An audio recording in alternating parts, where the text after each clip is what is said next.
এই খাতাগুলোকে এসএসসির খাতা, একটু ভালো করে ফোকাস করেন এখানে। এগুলোকে এসএসসির খাতা, আমাকে প্রুফ আপনারা করবেন আগে। এগুলো এসএসসির খাতা, এসএসসির খাতা কিনা? এগুলো তো এসএসসির খাতা হয়। এগুলো অবশ্যই কেউ না কেউ ফোনে রেকর্ড করেছে, ভিডিও করছে, এরপর অনলাইনে আসছে, তাই তো? স্টুডেন্টরা কিভাবে দেখলো? স্টুডেন্টরা দেখেছে, কিন্তু এখানে দেখা যাচ্ছে স্টুডেন্টরা খাতা কাটছে। স্টুডেন্টরা খাতা কাটে মানে টিকটকরা খাতা কাটে। টিকটকরা যদি খাতা কাটে তাহলে খাতা কি টিচাররা দেখেছে না টিকটকরা দেখেছে? এই রেজাল্ট কোনো ভিত্তিহীন, এই রেজাল্ট মানা মতো রেজাল্ট না।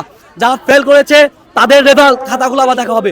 আবার না দেখলে আমরা রাজপথ ছাড়বো না, যা আছে কপালে। প্রশ্নপত্র কিছু ভুল আছে, আমরা যে ম্যাথ এক্সামটা দিয়েছি সেটাতে কিছু ভুল আছে, আবার খাতা দেখাতেও কিছু ভুল রয়েছে। কারণ আমার একটা ফ্রেন্ড যে 7টা সৃজনশীল দিয়ে সে 35 পায় রিটার্নে, কিভাবে সে 7টা সৃজনশীল দিয়ে 35 পায়?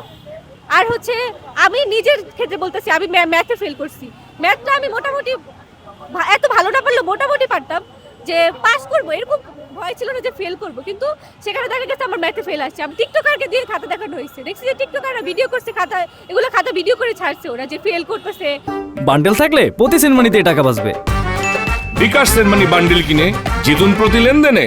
আমরা ফেল করতে আমরা তো অটোবাস চাই না, আমরা সাপ্লিমেন্টারি পরীক্ষা নেই। করোনার সময় তো অটোবাস দিছে, করোনার সময় শিক্ষা বোর্ড অটোবাস দিছে। আমরা তো কিছু বলছি, এটি যখন 7 বিষয় পাস করে বাকি 10টা স্কিপ করে দিছে। আমরা তো কিছু বলি না, আমরা তো কইলাম আঙ্গুল অটোবাস দে তোরা। আমরা চাইছি কি সাপ্লিমেন্টারি পরীক্ষা দেখ, বিশ্বের উন্নত দেশগুলোতে সাপ্লিমেন্টারি পরীক্ষা আমাদের দেশে কারণে। আমাদের দাবি হচ্ছে 4টি। আমরা 14 তারিখ গিয়েছিলাম শিক্ষা বোর্ডে, সেখানে শিক্ষা চেয়ারম্যানের সাথে কথা হয়েছে। তো আমাদের 6 জন প্রতিনিধি নিয়েছে, তারা বলছে যে 17 তারিখ তোমাদের জানানো হবে। তো আমাদের 17 তারিখ কাছে কিছু জানানো হয় নাই। তো আমাদের দাবি 4টি, আমরা চাই আমাদের 4টি দাবি মেনে নেওয়া হোক। প্রথম দাবি হচ্ছে প্রশ্নপত্রের বৈষম্য দূর করতে হবে।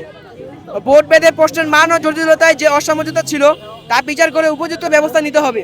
2 নাম্বার, সাপ্লিমেন্টারি পরীক্ষা ব্যবস্থা করতে হবে। যারা অকৃতকার্য হয়েছে তাদের জন্য অতিরিক্ত সাপ্লিমেন্টারি পরীক্ষা দ্রুত ব্যবস্থা করতে হবে, যাতে তারা একাডেমিক পরীক্ষা 1 বছর হারিয়ে না ফেলে। এমসিকিউ সিকিউ উভয় মিলে পাশের ব্যবস্থা করতে হবে। পৃথকভাবে পাশের বাধ্যকতা তুলে দিয়ে সাময়িক মূল্যায়নে পাশ বিবেচনা করতে হবে। 4 নাম্বার, অকৃতকার্য শিক্ষার্থীদের কলেজে ভর্তি নিশ্চিত করতে হবে। যেহেতু সাপ্লিমেন্টারি পরীক্ষা হতে পারে, সেহেতু পরীক্ষা শুরু এবং ফলাফল প্রকাশে কয়েক মাস সময় লাগতে পারে। তো আমি চাই আমাদের দাবিগুলো মেনে নেওয়া হোক।